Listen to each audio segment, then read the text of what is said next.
Aristotle. I am Aristotle. Consider the geometric forms suspended in... We strike through Anatolia, security of the people you conquer.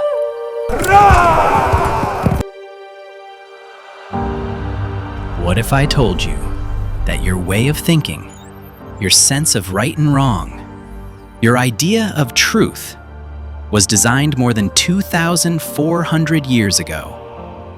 Not by a god, not by a king, but by a man. Who was Aristotle? A philosopher? A teacher? A genius? Or the most influential mind in human history? Let's go back. Ancient Greece, 4th century BC. A brutal world. Wars between city-states. Kings fighting for power. People believing lightning was a message from the gods. This was a time when myths explained reality. And in a small town called Stagira, a child is born. Aristotle. His father is a royal doctor. From childhood, he watches bodies being opened, illness studied, death examined. So while other kids hear stories of gods, Aristotle watches reality. Blood, bones, breath leaving the body. This plants a seed. Truth is not in heaven. Truth is here, on earth. At 17, he leaves his home, travels to Athens, the intellectual capital of the world. And there, he meets a legend, Plato. The student of Socrates, the man who believes reality is an illusion.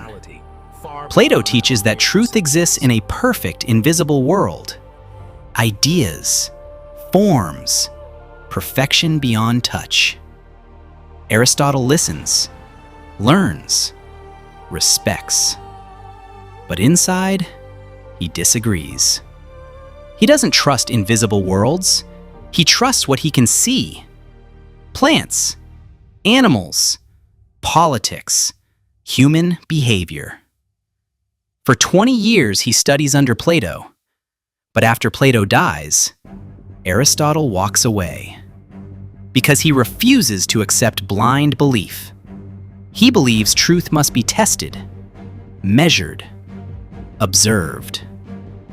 While philosophers debate ideas, Aristotle dissects fish. While others dream of perfection, Aristotle counts teeth. He studies insects, weather, human emotions. He becomes obsessed with classification, control, order. And soon, his reputation spreads to kings. A message arrives from Macedonia, King Philip II.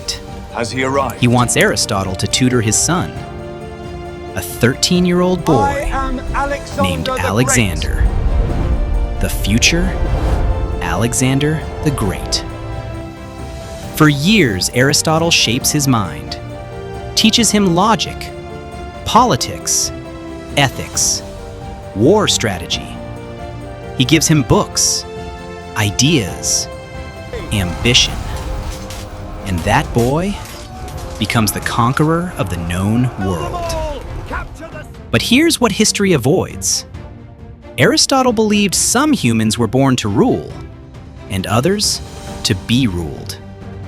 He believed slavery was natural, that some people were tools, living tools. This idea poisons history.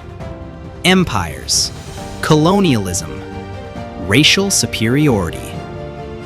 Was Aristotle a philosopher or the architect of hierarchy?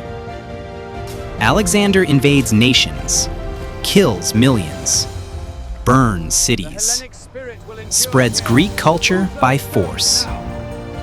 Aristotle watches from afar. Did he create this monster or just sharpen his blade? After Alexander leaves, Aristotle returns to Athens and builds something revolutionary. The Lyceum, not a school, a factory of minds. Students walk while learning. That's why they're called peripatetics. He believes movement activates thinking. There he writes thousands of pages. Logic, biology, politics, poetry, physics, psychology, ethics. He invents formal logic. If A equals B and B equals C, then A equals C. Every debate, every court case, every scientific theory today still uses this structure. But here's the truth. Aristotle was wrong about many things. He believed women were biologically incomplete men. He believed slavery was justified. He rejected democracy, supported kings. Deep down, Aristotle feared chaos.